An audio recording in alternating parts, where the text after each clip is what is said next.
My name is Pamela Dalal, and I am a co-director of the Emmanuel Music Bach Institute.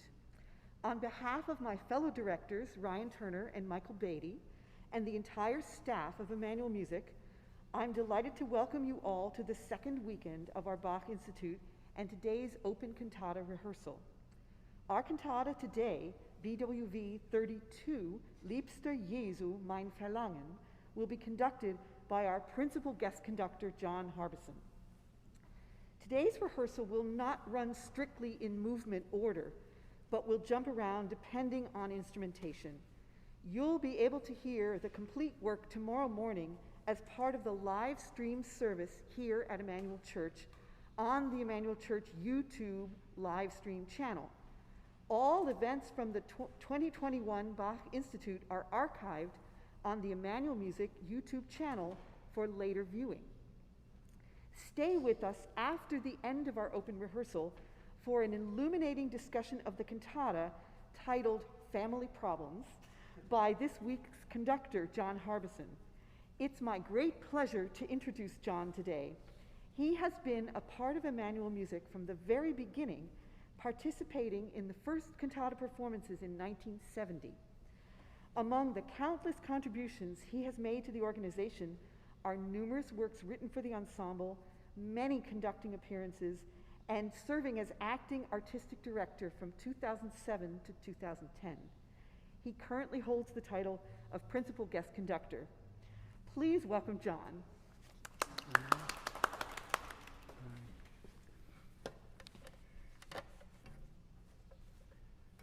Okay, this is number 1. 8.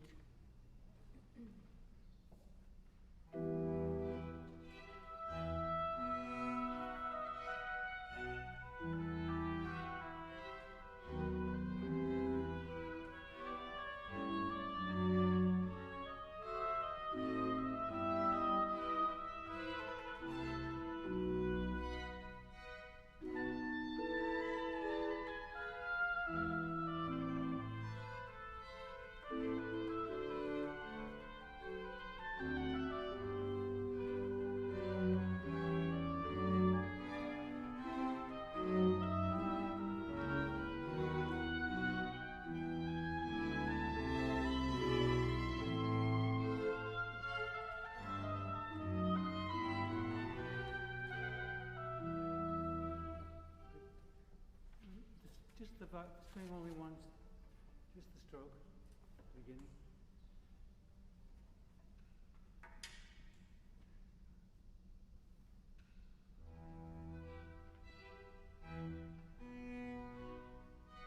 Yeah, good. Piano A spiccato. The spiccato, I looked it up, and it doesn't mean any detachment from the string at all. It means simply distinct pronunciation, pronounced distinctly. I think the idea would be to move the bow quick and let the note ring as long as possible, so that it stays in the air. The bow is no longer bowing, but the pitch is there as long as possible, so that it almost connects note to note. Okay? Let's try it.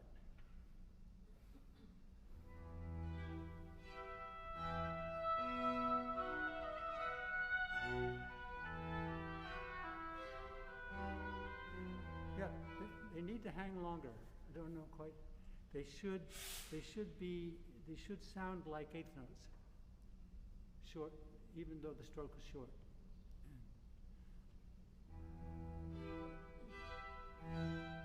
Better.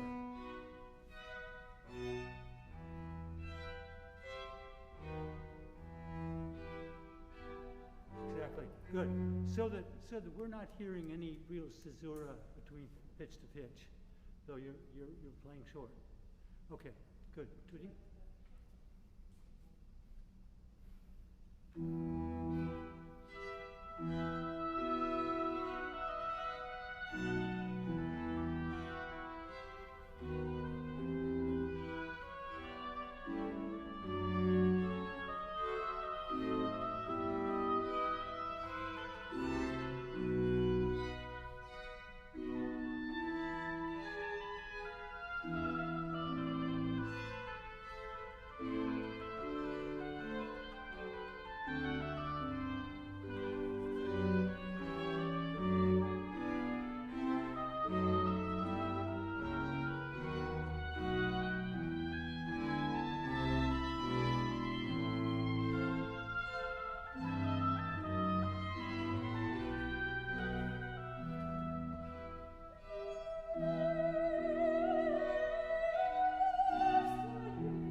couplets could watch for places where they're less smooth and kind of get more agitated, so they shouldn't be quite as connected and smooth all the time.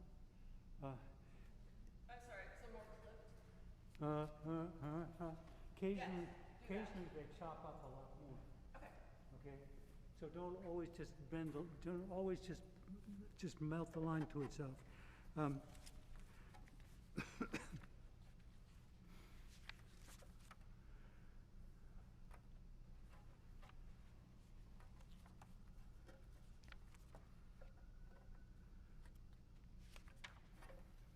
Sounds good, strings. That's hard work to keep that sound there all the time. But the more of the cushion there is, the better they have room. You know, there's always sound in the chord. So we don't need to be worried about being too loud? I don't think so. Think of it as a blanket. It's really useful to know that it means just distinct pronunciation rather than anything really very short. You know. Want to do one more run? I'm going to go out and listen to you. Okay. We have time. Do you want me to face in? Hmm? Want me to face this way or? Do a little of both, okay? Okay. I'm going to go out and listen to you. Okay. Okay. Quick question there, right before 24, Yeah. I think of something.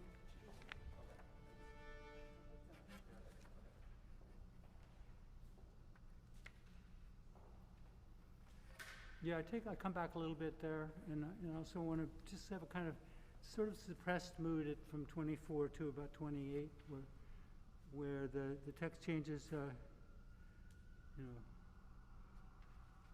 have I lost you so soon? You know.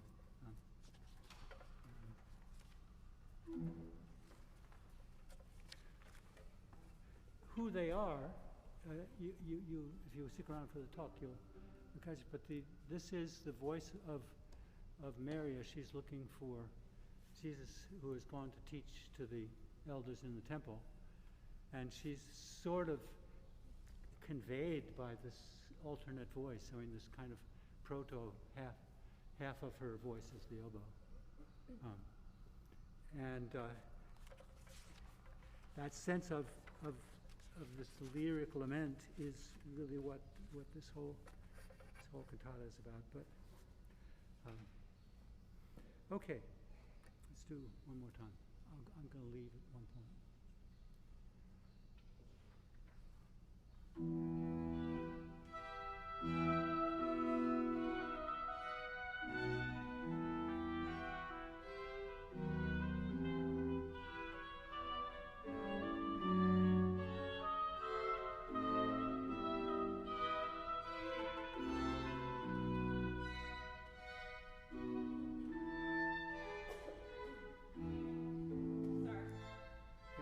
Sorry, I was thinking about obviously not that. Watch out for phrases in the melody and in the oboe part that begin on the second big beat. Like in bar 2, really start on the second beat there on the C. In fact, almost all the melodic phrases come off beat 2. Okay. Sounds like there's a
number 5 and 6.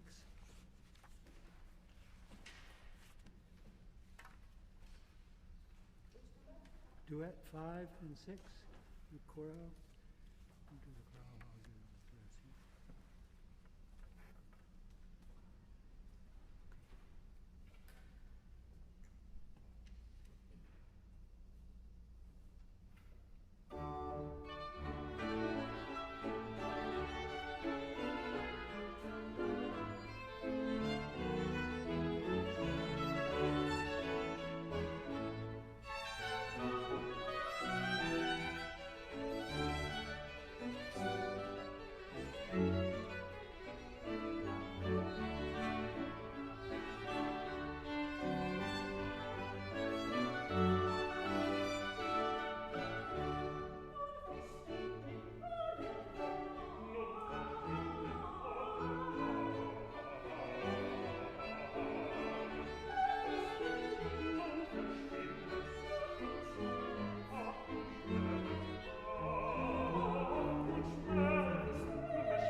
okay with the old German tempo? Yeah. It's pretty German, but okay. All right. I think we hear it as we should hear it.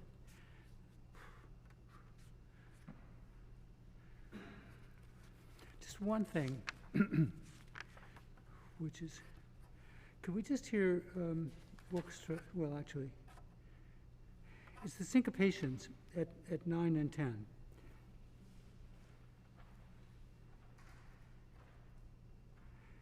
They don't sound syncopation enough, and I don't know why. Could we just play the 2D right from the top one more time? And let me just listen to it again.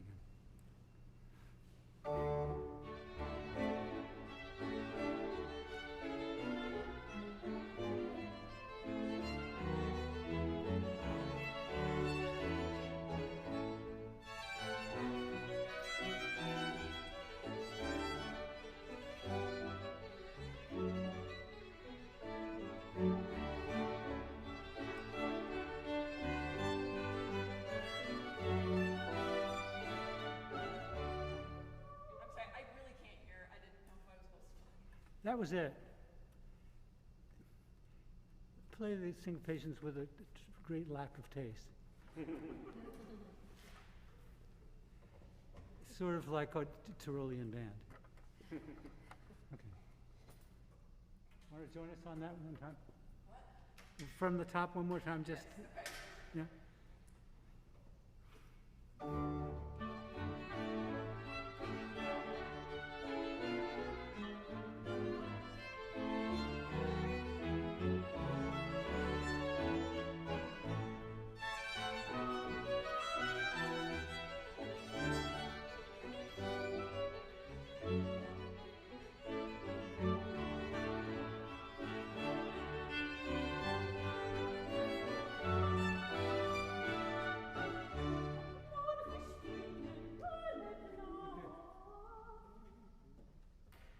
Fine. Okay. Chorale? Chorale.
Okay.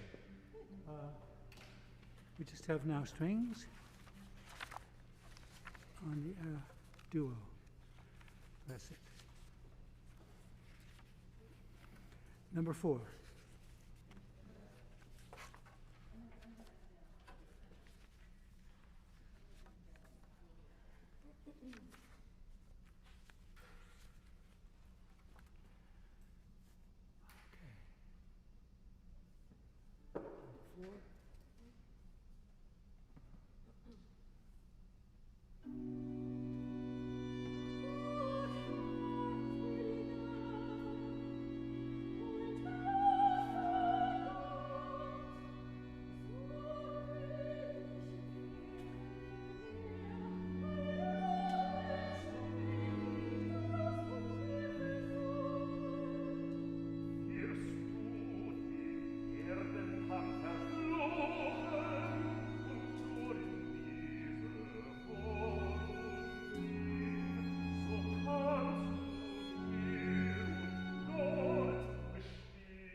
More.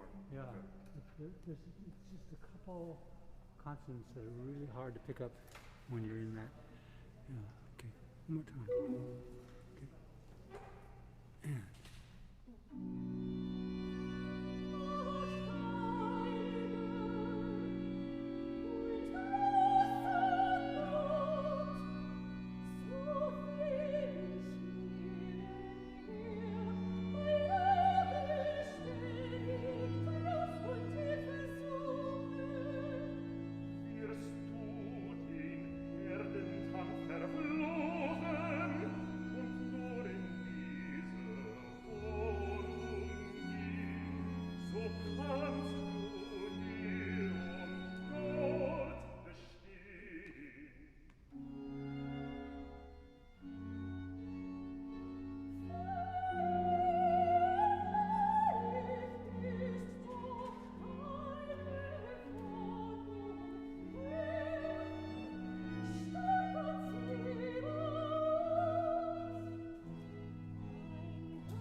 Okay.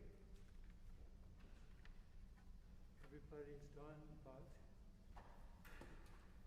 oh, yeah. Thank you.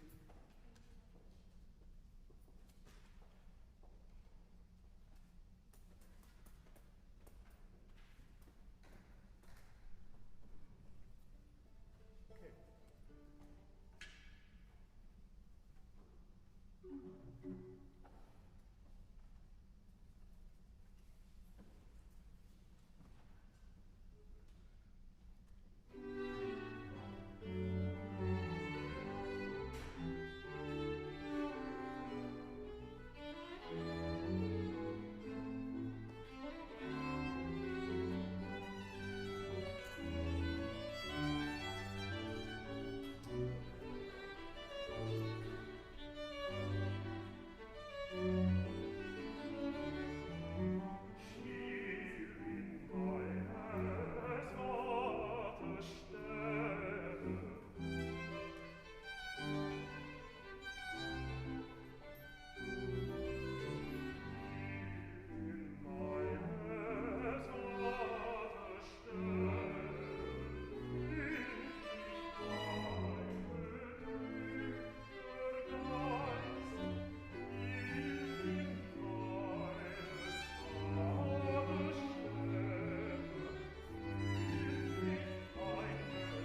going to just spread a little bit in 77. Okay. Let's go right there. Can you start right at 77? Sure. Okay.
Thinking about here is he's singing a song about a song he just heard, which is the soprano mother lamenting, right? And he says, "Here in my Father's house, I find a troubled spirit."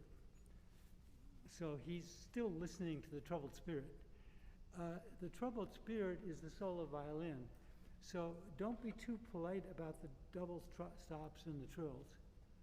Dee, da, da, da, da, wink. Dee, da, da, da, huh? And also with the trills should be kind of devil's trills. You're still the agitated spirit because he's describing you all the time. And he's giving orders all the time like a smart young kid, right? So he does a lot of school teaching. And in the second, when you get into the V section where you are accentually at odds with him, make sure that it's very plainly your accents against his. We want him to sound as cantankerous and smart aleck as he can. Seems to be a portrayal, in spite of the bass, it's a portrayal of a young guy who is coming to teach and is absolutely sure what he's telling you here. Can we go right from, let's go one more time right from the top. So it's a gracious kind of tempo, but it's not a grazioso character really. It's a little bit more eventful.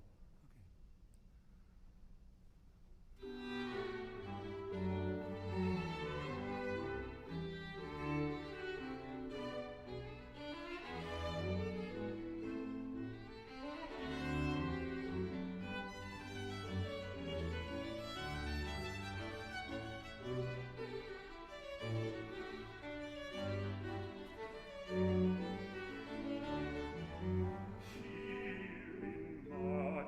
meines Vaters Stätte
beating all the time, and you are on your own track.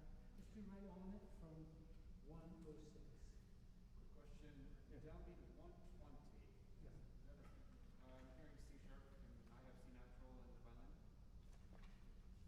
Let's see that one. You have C natural? I do. Oh, okay. Is that what I played? No. I didn't? Both times. That's why I always. Okay. I didn't play that. You're right. Thanks. No problem. Okay, we're going to be at the beginning of the second section, which is 106. It's great when you really take charge of those text stresses. You sound like you're in left field, which is good. It feels like I'm in left field sometimes. I don't know. It's really hard at the distance to keep. 106. Okay. Da kannst du mich sicher finden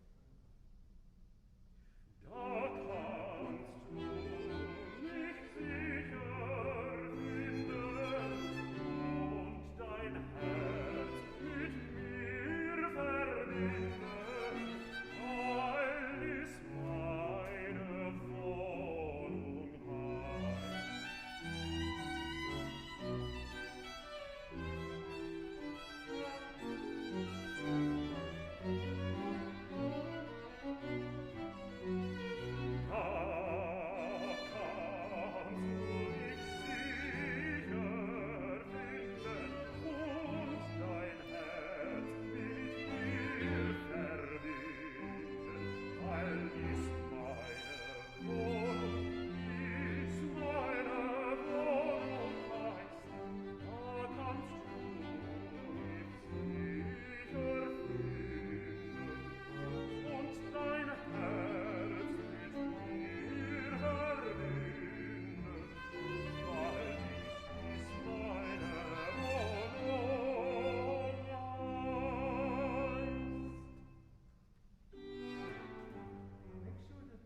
Afterbeats aren't too lyrical.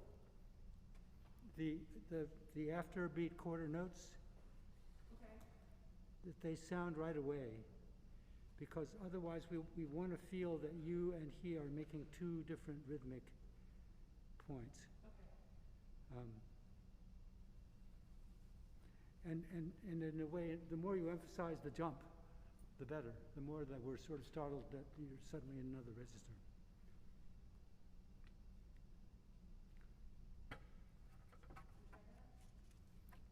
Let's just do one spot of that. Let's do one more time. Let's go from 105, which is the actual fermata measure. Okay, fermata measure. Da kannst du mich sicher finden und dein Herz mit mir verbinden, weil dies meine Wohnung heißt.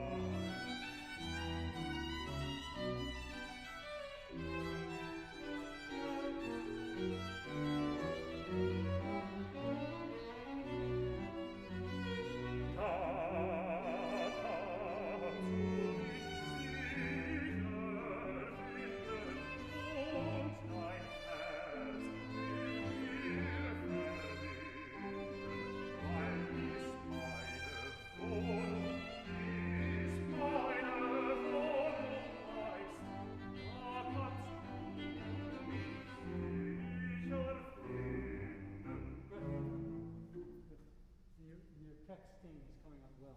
Good, good. All right. Yeah, I think that the family argument here that's going on is this headstrong guy who's teaching and the mother who's still agitato back there. And I think we have good luck with that character that you always are instructing, you know. Okay. It's very, I have the word. I may be 8, 12 years old, but this is it. You know. Okay. Yeah. Okay. Yeah. All right. Thank you. We are done. Great. We'll do the rest of tomorrow. Oh, we have another recit. Oh, yes, the most important recit in the piece. The most important recit in the piece. Sorry. Short, but a major deal. Here it is. Just two of you. dass ich mir gesuchet? Weißt du nicht, dass ich sein muss in dem, das meines Vaters ist? Oh, great. Maybe the downbeat could be more brusque, not sort of a little less than full value and rather sharply struck. Okay? Yeah. Was ist, dass ich mich gesucht? Weißt du nicht, dass ich sein muss in dem, das meines Vaters ist? In the manner of rebuke. Good. Good character there, because you're not. This is not in your holy character yet. Excellent. Thanks. Good.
I'm Pamela Dalal, one of the co-directors of the Emmanuel Music Bach Institute, and I'm delighted to welcome you to the second part of our open rehearsal for Cantata 32.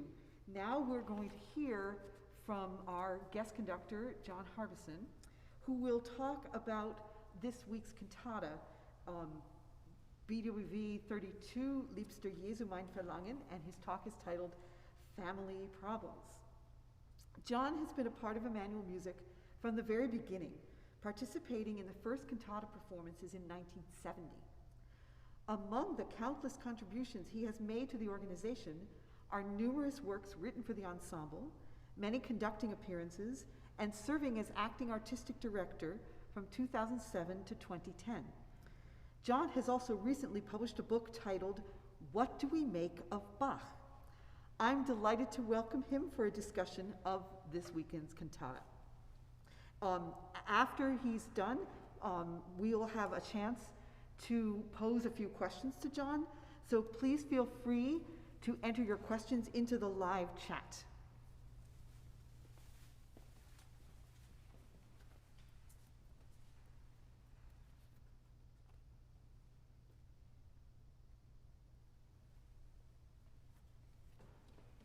I'm going to speak today about Bach Cantata 23, both about the cantata and its subject matter, and more broadly about how we at Emmanuel and performers around the world prepare to perform pieces which have very distinctive and very important subject matter and require a rather specific kind of preparation. The subject of this cantata 23 is an important incident from Luke 2, Jesus coming to instruct the elders in the temple. It's fortunate for us that the Bach Institute generally takes place in what we call Christmas break, and when it can proceed under more normal circumstances, the fellows, the students, are here for an extended period in midwinter. Midwinter is in fact the time at which two important subjects in the early life of Jesus are bound to come up here at Emmanuel because of the church calendar, which is a determining factor in Bach's compositional process. The church calendar, and in his case it's a Lutheran calendar, moves through a very distinct cycle following stages of the life of Jesus. And fortunately for us at Emmanuel, each of these winters with the Institute, two subjects seem inevitably to come up, both having to do with parents dealing with their children. Now, the child in this case clearly is a very unusual case, as are the parents. But the issues, I think, have appealed to listeners and to general audiences to works of art, and everyone who has any sense of the story and the post-story of Christmas. The first story is about Jesus going to preach in the temple as a young boy, astounding the elders with his knowledge. It's, I think, always appealed to graphic artists, musicians, poets. It's a coming-of-age kind of story and a rather sassy one. He's described as very young. In our cantata, he's sung by a bass, but that is partly a tradition of long tradition of sacred music. We have to imagine him nevertheless as young. And he performs in such a way that his parents are astounded when they encounter him. However, until they do find him, it's a very wonderful and very typical drama of a child who's gone missing. And the drama of the missing child is obviously something which society knows to the present day, and is a very peculiar and particular kind of anxiety. In the case of our cantata, the mother who's looking for the child is sung by the soprano, and she's in a state of high agitation. The child is a rather, in certain ways, kind of unpleasantly self-sure and teacherly youth. We have to hear him that way in spite of the fact, as I say, that he's being sung by a bass. And he delivers quite a lot of instruction to the mother at this point. Don't worry so much, I know what I'm doing. The most quoted line is, wist ye not that I must be about my Father's business? Very soon, usually, we encounter another important story of Jesus' early days, the wedding at Cana, which is in some ways a branch of the same story. And again, it's appropriate that we have among us often at the Bach Institute a lot of young musicians who will find, I think, a lot of resonance in that story as well, where Jesus goes with his mother to a party. And the first thing that happens is he rather shockingly insults her. Bach understood this very well. Beginning all three cantatas he writes for that Sunday with a kind of a lament, or a kind of a shocking kind of realization of a break between parent and child. That very tough insult at the beginning of the marriage of Cana is certainly a sterner encounter between parent and child than we are dealing with in the temple with Jesus as preacher, but it is cut from the same cloth. It appeals to the same instincts, the same family disengagements, the same willingness or unwillingness to allow a young person to grow and move away. And I think that's one of the reasons that these two stories, which come up, as I say, so often at the Institute, are appealing to many, many generations, of course, down through the years, is that we resonate with them at home.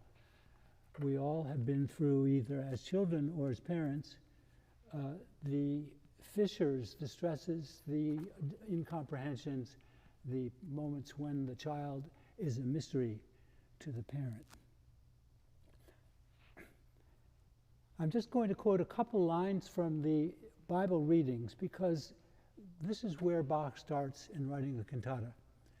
He knows he's going to be working for this Sunday and this story, the one I mentioned, Jesus going to the temple. And he will go to two texts usually, one in the letters of Paul and one from the Gospels. And in this case, I'll just recall a few of the lines, some of which come up in the cantata. His parents went to Jerusalem every year at the feast of the Passover, and when he was 12 years old, they went up to Jerusalem after the custom of the feast. And when they had fulfilled the days, as they returned, the child Jesus tarried behind in Jerusalem, and Joseph and his mother knew not of it. But they, supposing him to have been in the company, went a day's journey. And they sought him among their kinsfolk and acquaintance. And when they found him not, they turned back to Jerusalem. Well, it's a day's journey lost. And in some ways, one of the things that Bach is going to be responding to as he goes to this text is, this is a serious dislocation. He's going to characterize his mother as in a state of extreme agitation, as in the first movement of this cantata. And he's going to characterize Jesus as a remarkably self-sure and almost, let's just say,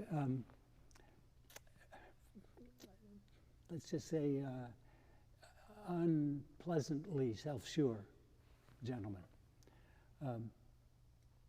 He's surprised that they worried so much, and how often have we heard this story? They have, for them, it's quite a lot of calming down to do when they find him soberly and with great assurance lecturing his elders. This episode is so near in a certain way. Not every episode from a Bach cantata is. it is so easy for us to absorb it into our own experience, we are not surprised that it seems to be Bach's most valuable composition method to size up the story and to hit on what is, for his purposes, both dramatically and even sociologically, the most important things to get across. So that one of the things that will happen in this cantata is you will find the necessity for Jesus to gradually reveal himself as something other. And this happens in the recitative, where they finally confront each other and exchange really with a certain kind of comprehension with each other. And then they are allowed, somewhat ritually, but not so unrealistically, to rejoice together, to be relieved that the problem is over. So we could say it's a kind of a standard thing to end a duo cantata with a duet, but here the duet has to be earned piece by piece so that two beings, two very, very unusual beings who have been at odds, have a real reason to sing the same music and to sing it with a certain kind of animation and excitement. Now, in assembling these pieces, Bach, we should look back at the situation. He is working at the kind of speed of a TV comedy writer working by the 2-week deadline in Hollywood. He has very little time to be writing most of these pieces. This is from the 3rd year of his Leipzig set of cycles, at the period in which he was working at the greatest intensity and producing the most music. And he chooses for his text a writer that he had been working with very, very early. In fact, some of his very first cantatas were by Johann Christian Lehms. In this particular period, this is his 3rd cantata cycle, he is working 6 weeks in a row with texts by Lehms after quite a hiatus from this poet. And he is a poet capable of very great poetic sensitivity, but also in an early piece like Cantata 199 of Bach, often garish and shocking. The kind of Baroque art where we see the blood pour and the wound open. But here he is working, I think, very sensitively through the story and provides a text which gives Bach a really interesting set of opportunities. And what a composer is all about when they sit down to a text is chances. Where can I make something really interesting happen that I might not have done before? I'm going to go just through the sequence of music in this piece once and describe where I think the composer is coming from on each incident. He's going to start with a very big lament for the full orchestration, all the strings, and an oboe. The oboe is a kind of a surrogate echo voice of the soprano, who is singing mostly in the character of Mary. The oboe is vocally probably the instrument closest to the soprano voice and the one perhaps most capable of the kind of detail of expression. And you hear in this remarkable opening chorus a kind of double image. This is how this lament sounds from the voice of an instrument and how it sounds from a human voice, and how it might sound actually from the person that uttered it. The response is, I think, very richly imagined. First of all, we get a direct Bible quote where Jesus says, what are you after? What are you thinking about here? Why are you worried? Don't you know I have to be about my Father's work here? He's impatient and curt and short. But he then sings a song in which he essentially is hearing the previous song. That is, the main thing he keeps saying all the way through his aria is, I hear in this house a troubled spirit. He's hearing not only what the soprano has sung in the first piece, but he's hearing another version of the troubled spirit as played by the solo violin. So he's recapitulating something that happened, and as he sings, a new version of this troubled spirit, which seems still unable to calm down,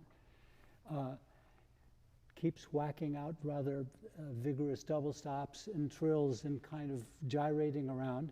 And all the way through this piece, the voice of the young man seems to be enjoining this spirit to calm down. It's going to be all right. I've got everything under control. And he sounds very teacherish and somewhat categorical, and a little bit like a young man who is perhaps over-asserting his authority.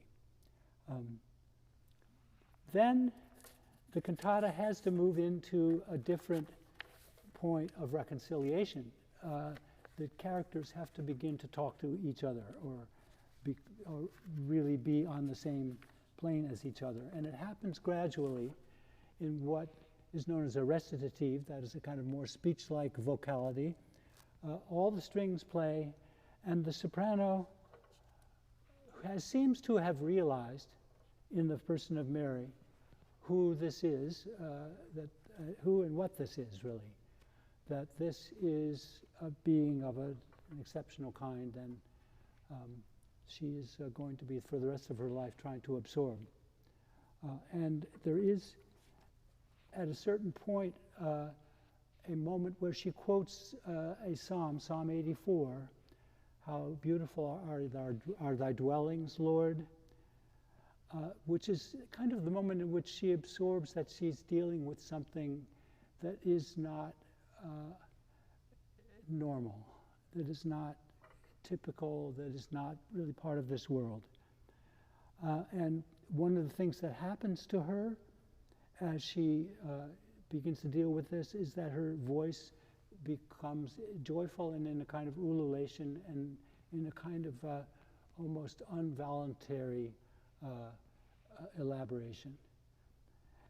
By the end of this recitative, it is established that both parties have begun to understand each other, that they can reach a point of singing the same music, which up till this point they certainly have not. And Bach then provides a duet in which they can use some of the most simple and effective means of unity of thought, which is imitation. They simply throw phrases back and forth to each other, something as old as music itself, but here a very special significance, I think, since these two cantata heroes have reached a point where throwing these phrases back and forth means a great deal of terrain covered, a great deal achieved. It's interesting to me that the two early episodes in Bach's composition, actually no, in the church calendar, the ones of December, which is the first of all, of course, the present one in the temple, and then soon to follow one in the wedding at Cana. Both follow in close to chronological order from the birth of Jesus. There are two more very important incidents in Jesus' early life which come in the church calendar, but at quite a different point.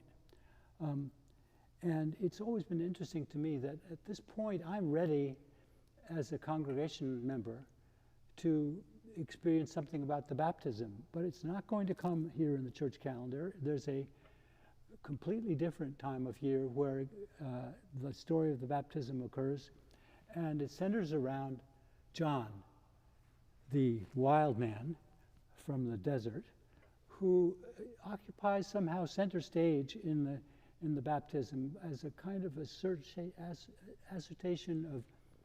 of lineage, of some wilder spirit, of some powerful regeneration of the soul. And of course, for Luther, baptism was something extremely serious and constant and needing of renewal. So that placement in the calendar is probably deliberate and moves this important formative moment in Jesus' life to a different part of the calendar. And then I'm always waiting also around this time, early time of year, for something else which doesn't come, which is the presentation in the temple when the parents take Jesus as a very small child to the temple and where he receives the blessing of Simeon. That also has another church day and an extraordinary response from Bach to Cantata 157 and 125. Extraordinary sense of the significance of this great moment when really Simeon's ratification or his realization that this is, in fact, this day for which he has always waited, and he is essentially ratifying the entire belief structure of a whole community. But those two don't come chronologically in the church calendar. They come in their precise, carefully reserved stations and are always reacted to, I think, with the greatest attention by Bach. One of the things I think that is interesting to realize that when we go back to the Bach studio is that these pieces are meant for, and were first, well, let's just say they're still meant for, and were first composed for very young performers. When the Bach Institute folks assemble here in the winter and are here live and on the scene, I'm always struck by the fact that these singers and players are pretty much the age of most of the first performers. The only real veterans in those groups were the town wind players, who were sort of rented for wind parts quite often. Oboists were probably being bred right within the community of the school. And it is fascinating to me to hear each time that the Institute is here, the re-welding, the reuniting with very young performers of music which was written for essentially first performers of exactly their age. We veterans who've gone on with this music all through our lives, I think, become more and more aware of this, that this is music which, in a way, when the technical issues are solved, sounds most convincing with very young performers. I'm going to say just a little bit about the one element in this cantata that lacks what I would call verisimilitude, a casting issue. I love the literal way that Mary is treated here as the grieving parent. Bach does not use a boy to impersonate the part of Jesus, or even an adolescent sound. And what he's reacting to there is a very old tradition coming from the Passions, of Jesus being associated with the authority of the bass. To me, this is always something that needs to be addressed in the performance of this piece. That we have to urge the bass to think as young and as cantankerous and as assertive as a young person. And to try to convince our hearers that in spite of the timbre, that we are listening to a callow youth here and not an old sage. A callow youth impersonating an old sage is probably about the best way to describe that. Because I am sure the best possible engagement with these cantatas is engagement with the stories. All of them are built around incidents or attachable to incidents in the Bible, and thus incidents in real life. And I think as performers go on through many years in performing them, I think one of the most rewarding things is they are never detached from the day. They are never remote. If you are thinking about the loaves and fishes and you don't think we have poverty and need, think again. I mean, every story is going to have its moment-to-moment relevance somewhere in our lives. And I think that's why the enterprise was so important to Bach, the completion of the cycles, and why he very, very determinedly and unflaggingly finished, really, completed, filled out 3 complete cycles for each church day, realizing towards the end of his life that he had about 10 holes and filling those holes with 10 of the best pieces he ever wrote in his entire life. So I would like to just share in closing a few things about how I study these pieces. And I'm just really only speaking for my own method. Not everybody is the same way, but I find I always have to go back and read the biblical text. I'm interested that there's always a text attached from, usually from the letters of Paul, and I'm not always clear on the connection, but today I think I'm pretty clear. Romans 12:2 says, "Be not conformed to this world, but be transformed by the renewing of your mind, that ye may prove what is good and acceptable and perfect in the will of God." And of course, what we have in the story is Jesus beginning his life as a teacher. Jesus as a young rabbi speaking to very experienced people.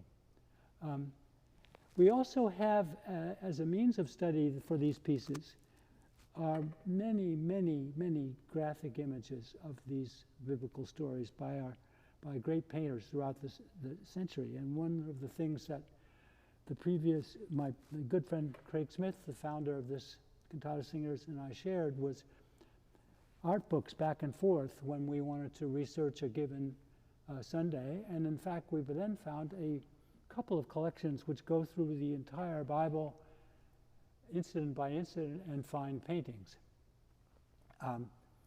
In this instance, this very story, I found myself looking through actually many, many possibilities. And of course, the painters are educating us because they study these subjects very, very deeply themselves. They need every clue they can in order to make what they do as complete and as full of feeling as it should be. And I'll just mention 3 of the painters I found who are favorites of mine, and say just a couple things, because I'm no art critic, but I'll say what I would be looking for. Giotto.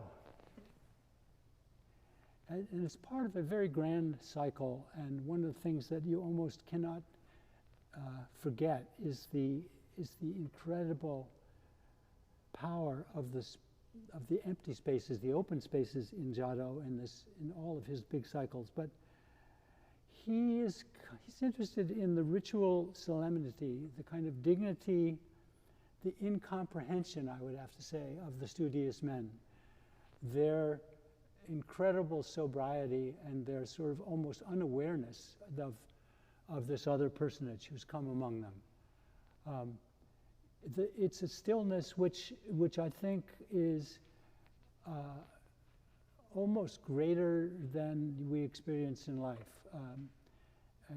A kind of stillness which is emotional and mental as well as spatial. Duccio, who I've always found to be the most truthful and simple of the chroniclers of the scripture, gives us a kind of scrawny adolescent who seems barely aware of his surroundings, equipped only with a certain confidence. And there's something wonderful about Duccio's characters in that they are not heroic very often. They're very much people in a landscape, and living in the moment, and are in problems that we recognize, in situations that we may understand already quite a bit about. Finally, though, Tintoretto I always look at, because he is known to be, of all the great painters, the most devout student of the detail of the scripture, the one who tries to think deepest into the situation and sometimes comes up with the most radical vision of the subject. And he doesn't fail here. You look through a very strange perspective. The very closest to you are these gigantic figures of the elders who are just massive. They're almost like walking statues. And the boy is this dwarfish, by comparison, figure way in the very deep interior of the picture, but he is going about his purpose. Something about the immensity of his courage and his kind of rabbinical steadiness comes through in the Tintoretto, with, of course, the added benefit to Tintoretto of having found, in looking for this story, another radical perspective, another amazing way of looking, which is, of course, I think the great purpose of his art.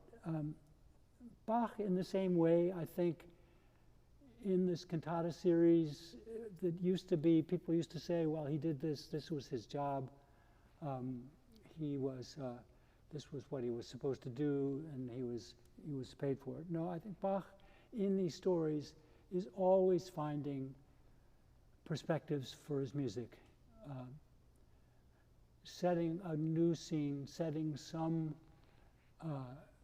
musical vision which he would not have a chance to find without the story. Which gets to the one little technical point that interested me a lot in restudying this piece, which is that for years I have performed this piece and looked at the first measure and saw two words about the string parts, the manner of playing. It says piano e spiccato. And the last is a very familiar word to string players. It specifically means, in recent string playing, that the bow is bouncing. The bow leaves the string. That bothered me tremendously, though the string players would say, as I would say, let's not do that. They say, hey, it's spiccato, it's clear,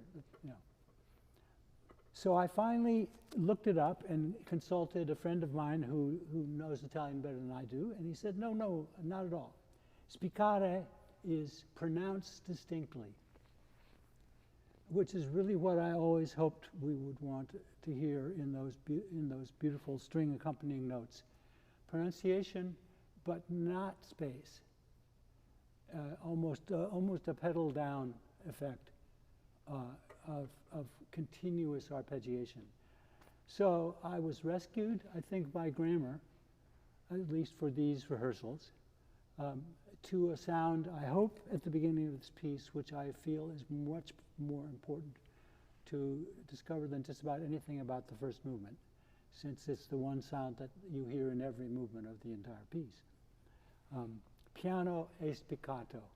So, I thank you for your attention. I leave you with the thought of piano and spiccato and a consciousness of how much there is to discover, small and large, in these pieces that were written so many hundreds of years ago, written with so much intent and with so much specificity, and with the details that we will never entirely catch up to, even with a lifetime of study.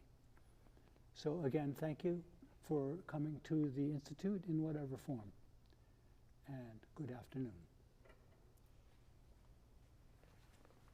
Thank you, John. What a fascinating and really deeply thought presentation. So I'm hoping that we're going to receive some more questions. We do have one very good question that I'd love to pose to you now. We have a viewer who asked, are you thinking about the text in your conducting of the cantata, and how do you prepare the soloists to get into character? Well, we talk a lot about the story, the words, and really how they address the singing. That is, in the case, I think the very difficult role in this cantata is the bass, because he is timbrally a little misleading, and he has to provide a great deal of characterization of a youthful kind and of a somewhat uncooperative kind. And I think in discussing just the nature of the requirements, it's almost much more like, I guess, theater or acting than just singing. And of course, a lot of singing is about finding the characters. I think even art song comes down to being able to find yourself in the situation in a certain role. I was thinking of a question as you were speaking. I know that there is some evidence that certain of Bach's contemporaries, you know, the town council or the people, the religious leadership, were uncomfortable with too much operatic presentation. And your narrative of this cantata sounds very operatic to me, really playing out the scene. Yeah, I think there's been a lot of talk down through the years about Bach not writing an opera. I don't think he was against it. I think it was just something that didn't come up. But I think another reason he didn't is he had fabulous material, dramatic material. Some of it, you know, of course, Emmanuel, you know from being in so many cantatas, you've never experienced anything more dramatic than certain moments in Bach cantatas, because something so momentous is going on that I can't imagine, only in an occasional mythological or biblical drama has opera been able to put people into situations which are both dramatic and ethical and incredibly crucial and dangerous to the degree that these situations are. I think probably the closest thing is operatic comedy, because of course that gets so close to daily situations. But operatic tragedy needs, it seems to me, I would imagine in Bach's eyes and ears, would pretty much have fallen short of many of the situations that he's presented in these cantatas. Yeah, and that also made me think about the idea of a sort of a lens through which Bach's contemporaries might be looking at this story. We have Mary and we have Jesus, but we also have the soul hearing the words of Jesus from the Bible and sort of playing out the same drama in a kind of a different register. And many of these characters have the amazing opportunity, strange as it is, of being both a character and a soul or a certain kind of emotion. It's just trying to, for instance, in the Passions, to decide who people are singing for. Is one of the most interesting, complicated, and it should leave everyone trying to decide it in a state of wonder, because it's never that straightforward. It seems like everyone who sings a solo in one of the Passions is functioning in so many characters at once, and is certainly always representing the public at the same time, which is part of this too. I think these cantatas are never meant to separate the listener from the story. I think it's the reverse. They're supposed to try to make the comforting sort of reach to the congregation that they are as much in these stories as anyone. And I think that maybe why they're so vivid, because we are participating. We're not just sort of looking at a painting, as it were. I have another question here. What are some other compositions that deal with the 12-year-old Jesus story by Bach or other composers that especially interest you?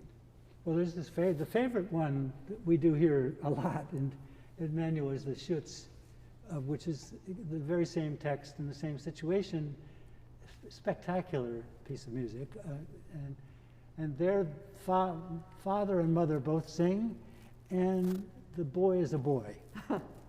And so it's very literal casting, and it's part of the charm of the piece in performance. It's so delightful to hear the sounds, exact sounds of the characters. Right. But it also does a few things. It actually enlarges that into a kind of congregational anthem in a certain way, and the characters become sort of embraced by a larger group at the end of that piece. Mm-hmm. It's a very touching thing happens in that piece of a sort of congregational enthusiasm for understanding of the story built into the way that the texture expands. But it is always really a kick to hear the boy sound like a boy. Right. It may not be sung by a boy, but that's definitely what Schutz is up to there. The child's voice, yeah. Yeah. And one other thing, speaking of the child's voice, you were talking about the youth of the performers that Bach was writing for, Mm-hmm. his students, basically, at Indeed. the Thomaskirche. And of course, it's well known that women were not allowed to perform in the sacred context in the church at all. So what is your opinion, what is your feeling about using a boy soprano versus an adult woman's voice in these performances? That's momentarily a baffling question, because of course I've known this piece a long time, and it's always been sung by a woman. I always thought, yeah, it's just a woman. But yeah, it was sung by a boy in Leipzig for sure. And the boys were, as were the actors in Shakespeare's time, were aware when they were in women's roles. And we're obviously going to make some effort to be believable in whatever role. But that is an interesting factor, because Bach, as we know, had some opportunities to use women singers, and was obviously interested in that other kind of vocality that you would get from a more mature present. But he didn't back away from extending female roles to great depth, even knowing that they were going to be handled by boys. And though there are fewer soprano arias than there are arias for the other voices in Bach cantatas, but some of the assignments are amazingly boldly etched as mature female expression. And I think as a composer he needed it, and I'm sure as a teacher he trusted that he could get a long ways there. Because we have to remember that Bach, as his relationship to these pieces in their first performances, was also as a teacher. He was able to select the docents and the teaching fellows and so forth who were teaching all the performers, and I'm sure eventually he himself had some role in trying to describe what he was trying to get at. I'm sometimes really amazed by the deep maternal feeling in a Bach soprano aria, which the text is asking for and which he doesn't hold back from. Or something like Schlafe mein Liebster from the Christmas Oratorio, which is so maternal. Yeah. We have another question, but I think it's going to the same part of our discussion. When Bach prepared his cantatas, was it his intention that all soprano and alto parts be performed by boys in the Thomaskirche choir? Well, that was the choir. There was no intention available. But I must say, I think, just as it's always important to know something about the sounds of what it might have sounded like in that period, no composer that I've ever met is completely bordered by the sound. The sound is the thing that we're most willing to have change. That's a fascinating, and it feels like the beginning of a much larger conversation that might have something to do with, you know, composing a piece for a particular artist, say, and then how that piece takes on a life beyond the designee. Right, it's always a it's an early focus to write for a specific person, but I think most composers that I know, and I'm certainly one of those that quickly adjusts, because the actual specific sound is way less important than the thought. And we know that must be true because look at all these things we still play from, you know, that were written for Madame Schumann, Heinck, or whatever, and she's not there to perform that anymore. Yeah. Well, I think that I don't see any more questions, so if anyone has any questions you want to get in at the very end of this, otherwise I think we're probably ready to wrap up. I'm watching, no? So, that was fantastic, John. Thank you so much. Thank you, Pamela. And thank you everyone for your questions and for joining us today. Please tune in via YouTube for tomorrow morning's church service, which will feature a complete performance of our cantata. And later on that afternoon, a presentation by Bach scholar Michael Maul at 4 p.m., preceded at 3 p.m. by our final Bach Institute alumni spotlight with Julia Dawson, mezzo-soprano. All the events from the 2021 Bach Institute are archived on the Emmanuel Music YouTube channel for later viewing. After the conclusion of this weekend's Bach Institute events, the Bach Institute continues with offerings throughout the year. Stay tuned for an announcement about our new Bach Cantata Book Club sessions, where you can read and listen to a cantata and then gather for an in-depth discussion of the piece in a small group setting. Other events will be announced in the coming months. Next January, we hope to be able to bring a new group of young musicians together for an intensive workshop on the music of Bach, keeping our tradition going into a new decade.